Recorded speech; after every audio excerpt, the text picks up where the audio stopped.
അനുഭവിക്കാൻ കഴിയുന്ന സ്വാദ് എല്ലാ ജനവിഭാഗങ്ങൾക്കും അനുഭവിക്കാൻ കഴിയുന്ന സ്വാദ് അതിനുതകുന്ന ഒരു വികസന നടപടികളാണ് നാം നടപ്പാക്കിയത്.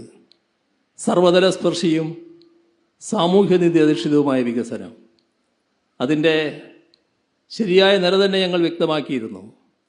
നമ്മുടെ നാടിൻ്റെ ഒരു പ്രദേശവും വികസനത്തിൻ്റെ സ്പർശമേൽക്കാതിരിക്കരുത്.